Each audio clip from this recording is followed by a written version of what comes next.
आज हम कक्षा 11 में जनरल प्रविष्टि पढ़ेंगे। जनरल प्रविष्टि दो तरीके से बनती है, एक तो सिंपल तरीके से और एक जीएसटी से। पहला ट्रांजैक्शन है अपना गुड्स परचेज। अगर उसकी सिंपल प्रविष्टि करते हैं तो purchase account DR to bank account बनेगी। इसी तरीके से जब हम माल बेचते हैं गुड्स सोल्ड, तो पैसा आता है माल जाता है, इसलिए माल को CR करेंगे।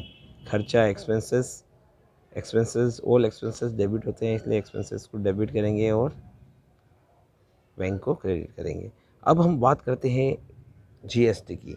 यदि हम इन्हीं प्रविष्टियों को जीएसटी के साथ करते हैं तो हमारी पहली एंट्री बनेगी, परचेज तो डेबिट होगा, परचेज अकाउंट DR, ये माल की कॉस्ट से होगा।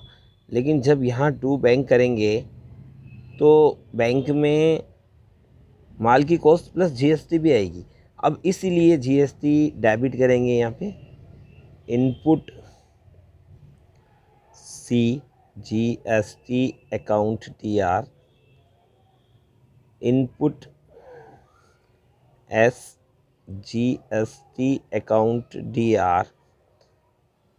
ये यदि हम अपने ही राज्य से माल खरीदते हैं तो ये एंट्री बन गई। लेकिन यदि हम अदर स्टेट से करते हैं तो इन दोनों के स्थान पर इनपुट IGST अकाउंट डेबिट होगा।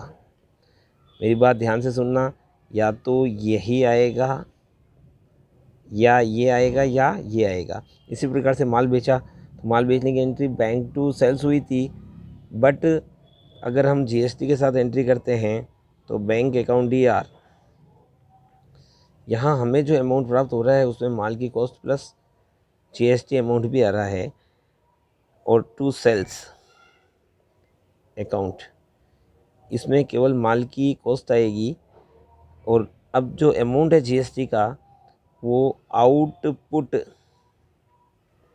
CGST या आउटपुट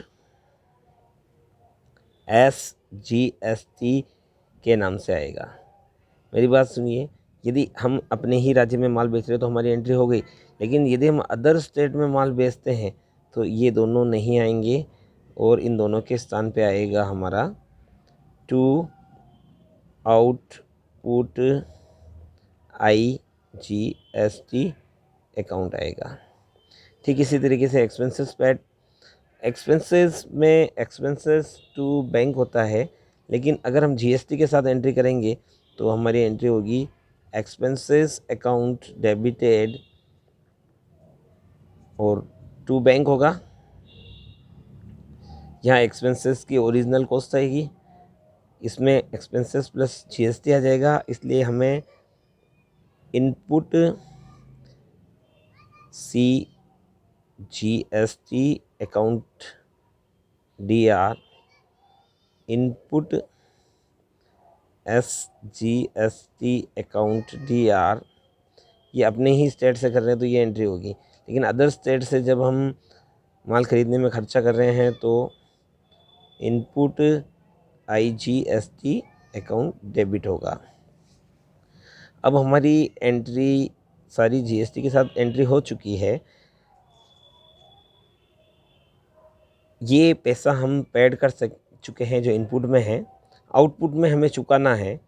हम IGST की बात करते हैं तो सबसे पहले हम एंट्री करेंगे आउटपुट IGST अकाउंट DR।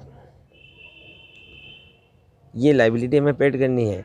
अब इसमें से हमने जितना पेड कर दिया है इनपुट IGST, वो इसमें से टू इनपुट IGST को हम क्रेडिट कर देंगे। इस अमाउंट में से इस अमाउंट को लेस करने के बाद जो बैलेंस बचता है वो यहाँ लिखेंगे टू इलेक्ट्रिक कैश लेज़र।